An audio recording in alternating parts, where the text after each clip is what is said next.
5 bundle দিয়ে আয়েন। এক রাত বান্ডেল কয়টা? আমি কম কইলাম, বেশি কই নাই।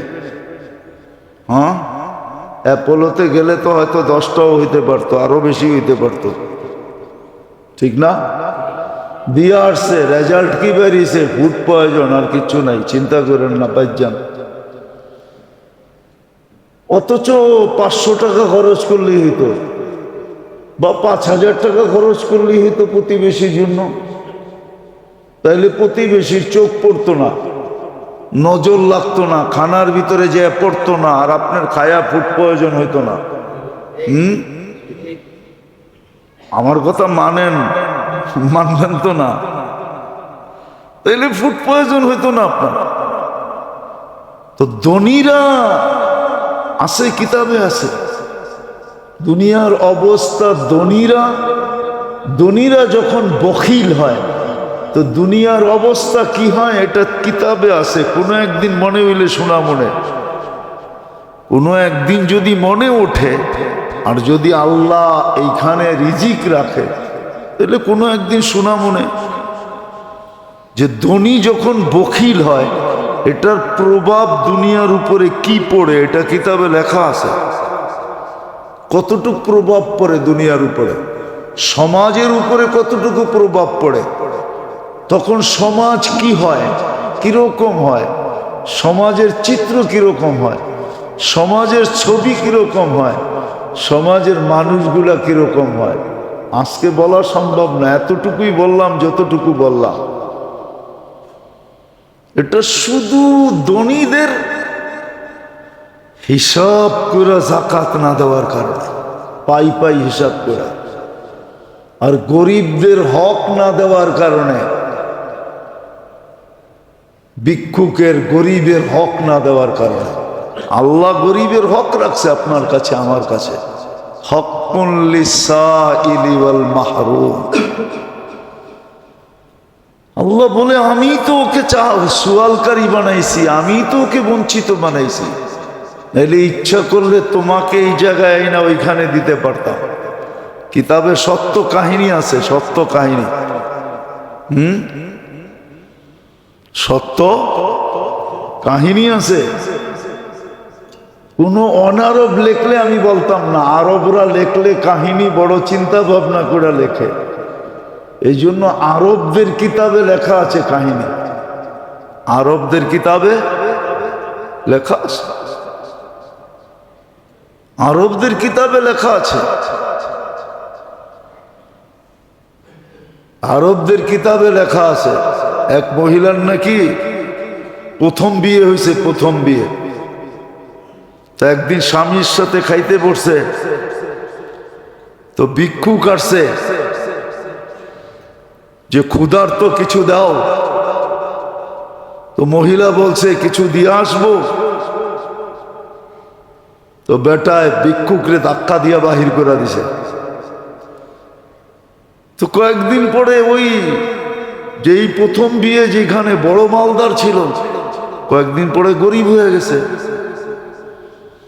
আর প্রবাদ বাক্যতে এটাই সত্য, ভালোবাসা দারিদ্রতা যখন দরজা দিয়ে ঢোকে, ভালোবাসা জানলা দিয়ে পালিয়ে যায়, ঠিক না?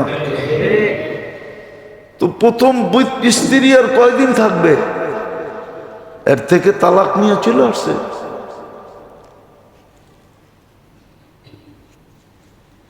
তালাক নিয়ে চলে আসছে। তো দ্বিতীয় জায়গায় যখন বিয়ে হয়েছে, ওইখানে আবার স্বামীর সাথে খাইতে বসছে। তখন ভিক্ষুক আসছে, আয়সা বলছে আল্লাহর জন্য কিছু দাও।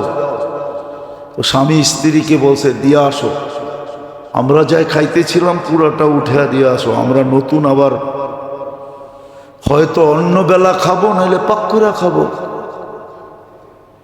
আওয়াজে বোঝা যাইতেছে অনেক ক্ষুধার্ত, অনেক প্রয়োজন। তো যায়া ফিরা আসছে, দিছে তো বটে, কিন্তু চোখ পানি নিয়ে ফিরা আসছে। জিজ্ঞাসা করছে তুমি কাঁদো কেন? বলছে তুমি যাকে ভিক্ষা দিতে পাঠাইছো জানো জানো এটা আমার প্রথম স্বামী ছিল। তুমিও কি আমাকে চিনো? না, তোমাকে তো চিনি না। বলে তোমার প্রথম স্বামী যাকে ধাক্কা দিয়া বাহির করে দিছিল আমি ওই ব্যক্তি। আল্লাহ ওইখানের মালাই না এইখানে দিয়া দিছে, আর এইখানের ভিক্ষুক দারিদ্রতা উঠাইয়া ওর গলার ভিতরে পড়ায় দিছে। আল্লাহ পারে, সত্য এটাই। নাহলে প্রবাদ বাক্য কেন হইতো? সকাল বেলার ধনী রে তুই ফকির সন্ধ্যা বেলা। কেন গান হইতো? কেন হইতো নদীর এপার বাঙ্গে ওপার ঘরে এই তো নদীর খেলা। সকাল বেলার ধনী রে তুই ফকির সন্ধ্যা বেলা। হ্যাঁ, তাহলে কেন ঐতিহ্য বহন করত? বাংলাদেশে পুরান ঐতিহ্য কেন হইতো? ঐতিহ্যগুলো তো এটাই বলে যে একদিন এই জমিদারদের দাপট ছিল, একদিন রাজত্ব ঈশাখারী ছিল, একদিন রাজত্ব বিক্রমপুরে রাজা গোবিন্দরই ছিল, একদিন রাজবাড়িতে রাজারই রাজত্ব ছিল, একদিন স্বপ্নপুরীতে রাজাই বাস করত, নাটোরের রাজার বাড়িতে একদিন রাজাই থাকতো, রানীই থাকতো। ঐতিহ্য বহন করতো না। আজকে ঐতিহ্য পড়ে আছে। আমাদের দেশ একসময় জমিদারি প্রথা ছিল। জমিদার বাড়ির ইটগুলো এখনো সাক্ষী বহন করতেছে এইখানে কেউ থাকতো, কাদের দাপট ছিল, ঘোড়ার যুগ ছিল, ঘোড়া এইখান থেকে বাহির হইতো ছুটতে ছুটতে। হ্যাঁ, তার দাপট ছিল। আজকে যেরকম বিদ্যুতে চমকায় আমাদের এলাকা, একদিন জমিদার বাড়িও তেলের বাতিতে, তাও কেরাসিন তেল না। ওই কেরাসিন আবিষ্কার তো হয়েছে অল্প কয়েকদিন। যেদিন থেকে পেট্রোল পাইতে শুরু করছে ওই দিন থেকে কেরাসিনের আবিষ্কার। কেরাসিনের তেল না তো। ওই সময় বাতি জ্বলতো দামি দামি তেল দিয়া, দামি দামি সরিষার তেল দিয়া, জাইতুনের তেল দিয়া, অন্য রকমের তেল ছিল, ওইটা দিয়া বাতি প্রজ্বলিত হইতো। সারা রাত্র জমিদার বাড়িতে মশালের বাতিতে খা খা করত। ওই দিনও তো আমাদের মনে আছে, এত তো ভুলা যায় নাই, যে সন্ধ্যা হইলে ঢাকা সিটির মোড়ে মোড়ে আইসা ম্যাচ দিয়া বাতি জ্বালায়া দিয়া যেত। কারো মনে আছে কিনা জানি না, বলবেন। আপনি তো দেখা যায় আদম আলাইহিস ইসলামের জমানার, ঠিক না? এখনো তো মনে আছে সকালবেলা গাদার গাড়ি লইয়া আইতো। আরে না, মহিষের গাড়ি লইয়া আইসা তারপরে প্রত্যেকের বাড়ির সামনের থেকে ডাম্পিং ডিগপুর থেকে বইড়া বইড়া লইয়া যেত। মনে হয় বোঝেন নাই? বুঝছেন কিছু? কিছুই আল্লাহ কোরআনে বলে দিছে। নৌ তো জাকাত পাই পাই হিসাব করে দেয় নাই। কোটি টাকা ক্যাশ ছিল, ক্যাশ। এই কাগজের টাকা না, কাগজের না, সোনা রূপার টাকা, যেটাকে আসল মাল বলে। কাগজের টাকাকে মাল বলে না।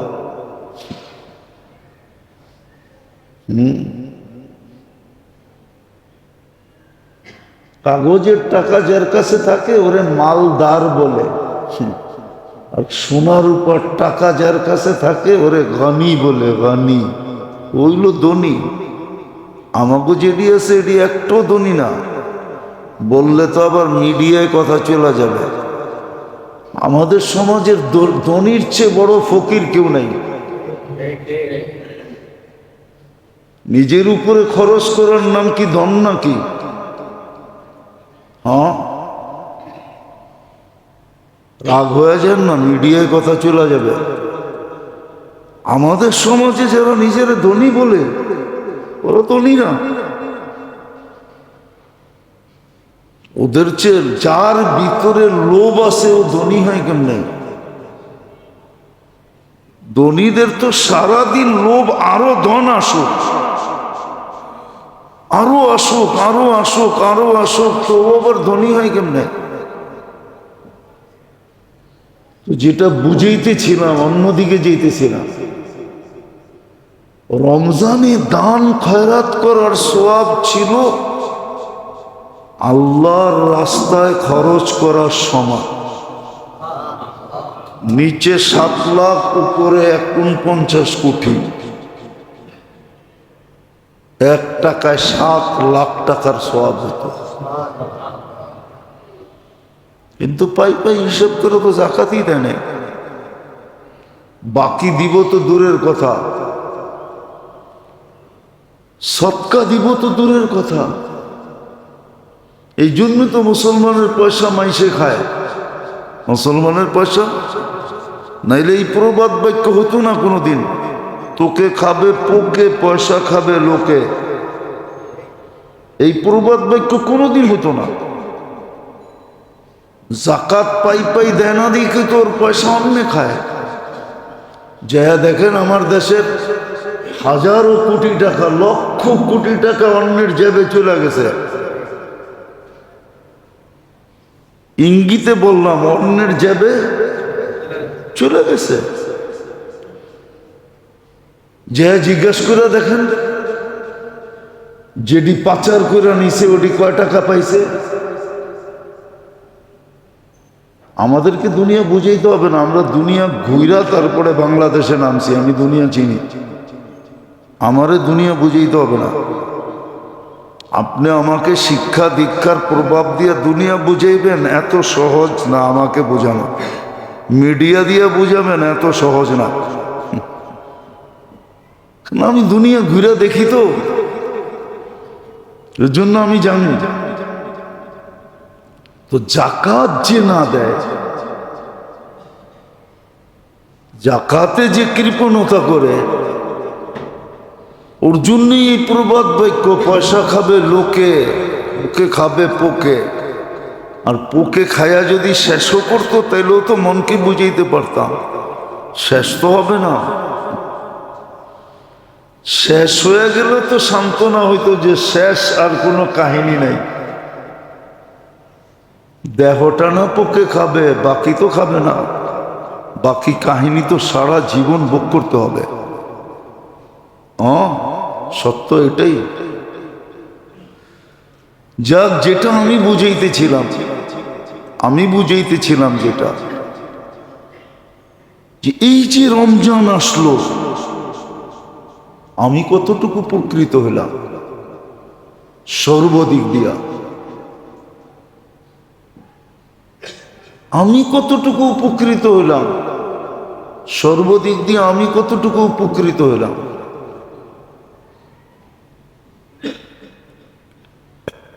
উপকৃত কতটুকু হলাম বলা তো ছিল। এরকম ভাবে সাজানো ছিল, দেখতে দেখতে তো 27টা দিন চলে গেল। আর মাত্র হাতে 2টা দিন আছে, অথবা 3টা দিন আছে। একদিন 70 দিনের সমান ছিল। এক ফরজ 70 ফরজ ছিল। এক নফল 1 ফরজের সমান ছিল। এক তসবিহ 1000 গুণ ছিল। 1 টাকা খরচ নিচে 70 লক্ষ, 7 লক্ষ, উপরে 49 কোটি পর্যন্ত ছিল। উচিত তো ছিল। আমি তো জাকাতের কথা বলতেছি, উচিত তো ছিল এই সময়, এই মাসে কমসে কম মুসলমানের কাছে, যার কাছে যতটুকু আছে, সে আরেকজনের সহযোগিতায় এতটুকু নিয়ে ঝাঁপায়া পড়বে। উচিত ছিল, উচিত ছিল। এখন না আমাদের দেশের ব্যাপারে আসতে শুরু করছে। আজ থেকে 30 বছর আগে আমাদের দেশের মানুষ 5 প্রকারের ফিতরা পর্যন্ত জানতো না। 5 ভাবে যে ফেতরা দিতে হয় রোজার, এটাও জানতো না, এটারও আলোচনা ছিল না। এখন জানে, এখন ফাউন্ডেশন থেকেই দেওয়া হয়।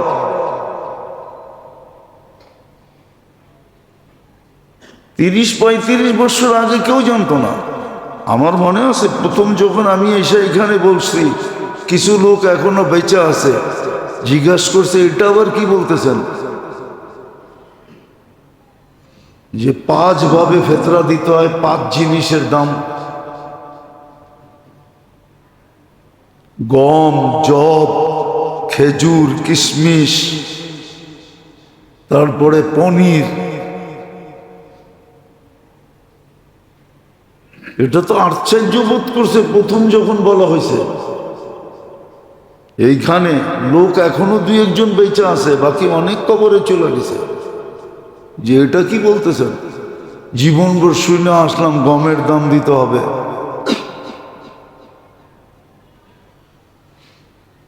সদকায়ে ফিতর পর্যন্ত সঠিক দিতে চায় না। সঠিক সদকায়ে ফিতর দিতে চায় না। কোনো মতে ধনী ফকিরেরটা দিয়া। গমের দাম কার জন্য জানেন? ঈদুল ফিতরের সকালে যার উপরে ফিতরা ওয়াজিব হয়েছে, ওর জন্য হলো গম। আমারটা শুনে নেন। ঈদুল ফিতরের দিন যার উপরে ফিতরা ওয়াজিব হয়েছে, এতটুক টাকা জমা হয়েছে যে 52.5 তোলা চান্দির দাম, এত টাকা ঈদের সকালের দিন ওর কাছে জমা ছিল, বা এতটুক টাকা আছে ওর কাছে ঈদের সকালের দিন। 52.5 তোলা চান্দির টাকা, সবচেয়ে বেশি দাম ধরলাম 94,500 টাকা। ঈদের দিন সকালে ওর উপরে ফিতরা ওয়াজিব হয়েছে, ওর জন্য হলো গমের দাম।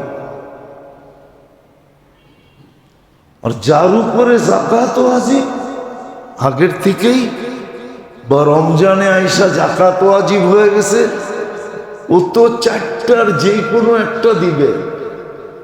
হয়তো জব দিবে, নাইলে খেজুর দিবে, নাইলে কিশমিশ দিবে, নাইলে পনির দিবে। এই 4টার যে কোনো একটা দিবে।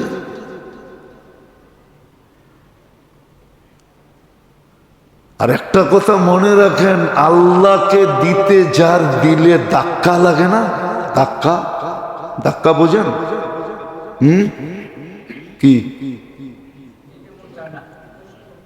দিলের মধ্যে ধাক্কা লাগে, রেখা কাটে, এত দিয়ে দিল।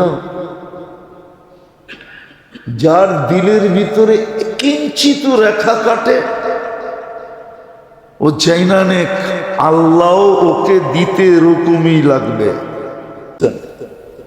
গরিবদের জন্য, রোজার পূর্ণতার জন্য ফিতর, রোজার পূর্ণতার জন্য ফিতর, যেন রোজা পরিপূর্ণ হয়। রোজার কমি খামি যদি থাকে, তাইলে এটা ফিতরার দ্বারা পূর্ণ হয়ে যাবে।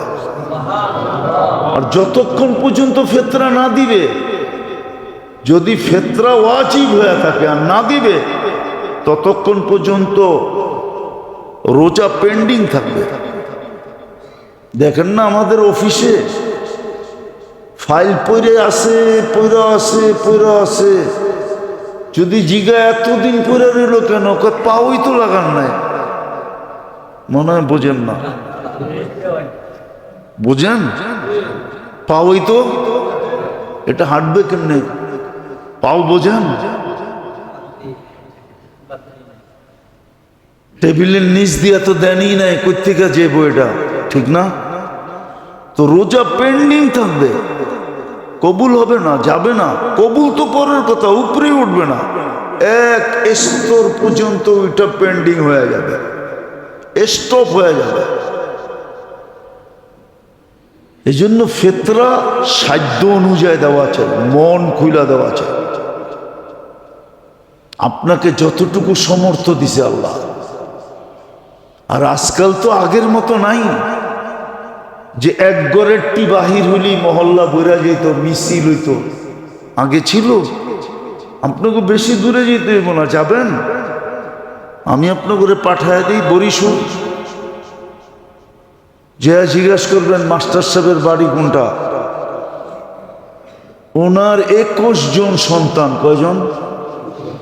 কয়জন? কয়জন? জিগান বরিশাল যান, বরিশাল বাজারে যান, যে জিগান মাস্টার সাহেবের বাড়ি কয়জন।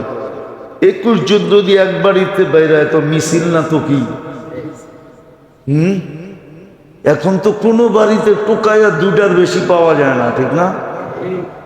সাইনবোর্ড লাগাইয়া দিছে 2-এর বেশি নিয়েন না, মায়ের স্বাস্থ্য ভাঙ্গেন না, ঠিক না?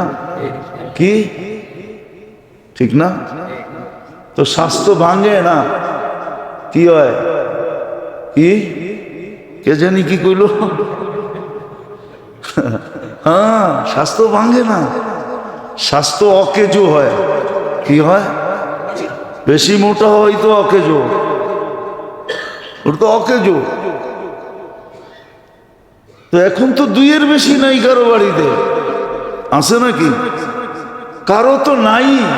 কি বেশি বড় লোক যারা, ওদের দেখবেন অধিকাংশের, বেশি বড় লোক, বেশি পদস্থ, অধিকাংশের দেখবেন নাই। কি যদি বাড়িতে 2-একটা দেখেন, ওটাও করতে জানি আনছে, ওর না। আমি কি দেখামো 2-4টা? না না, মিডিয়ায় কথা চলে যাবে, নাহলে দেখায় দিতে পারি, নাম সহ দেখায় দিতে পারি, এটা ইম্পোর্টেড, নিজের না। নাই, আল্লাহ দেই নাই, আল্লাহ দেই নাই, দেই নাই। তো এখন তো কম। পনিরের জাকাত আর কত? 2800 টাকা, নাইলে 2900, নাইলে 3000, 3-4 12,000। এক ফ্যামিলির 4 জনের ফ্যামিলি হলে 12,000 টাকা জাকাত দিতে। এত দিলে লাগে কেন? দিছে কে? আরে দিয়া খুশি হন না যে আল্লাহ আমাকে দেওয়ার তৌফিক দিছে, আমার হাতটা উপরে, খুশি হন, দেখবেন আল্লাহ খুশি হয়ে যাবে। বিদেশের জায়গায় চলে আসছি, আসেন ভাবি 1000 বছরের সবকিছু নিয়ে যে রমজান আসলো, আমি কতটুকু একে দিতে পারলাম, নিতে পারলাম। বলবেন আজকে তো 27 চলে গেল, 2 দিন আছে, এখনো কেস জিতার সুযোগ আমার হাতে আছে। বলবেন এখন জিতবো কি করে? বলে প্রবাদ বাক্য আছে, কান্না দিয়া কেস জিতা। কান্না দিয়া। মহিলা দেখবেন যখন জিততে না পারে তখন কি করে? কি এই জন্যই মনে হয় প্রবাদ বাক্য আছে যে কান্দা তো জিতা লাইলা। কান্না দিয়া কি গেছে? জিতা যায়, ঠিক না? শেষমেশ কি করে? হাউমাউ করে কান্না শুরু করে, বাস আপনি ট্যা আপনি ট্যা বোঝেন? মনে হয় বোঝেন না, ঢাকায় শব্দ তো একবারে গভীর শব্দ, এই জন্য বুঝবেন না। আপনি কান্না দেখতে দেরি, ধরাশায়ী হইতে দেরি হন নাই, ঠিক না? এখন উল্টা আপনি আরো গায়ে সান্ত্বনা দিতেছেন, আরে আমি তো এমনি কইছিলাম, কান্দো না, এই না, এই না, ঠিক না? এখন জিতার শুধু একটাই রাস্তা আছে, 2টা রাত্র আমাদের সামনে আছে। আজকে 28-এর রাত্র, কালকে 29-এর রাত্র, 2টা দিন আমাদের কাছে আছে। আর যদি 30 হয় তাহলে আরো একটা বেশি আছে।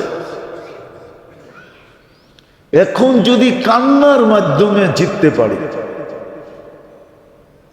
তওবা আর কান্না,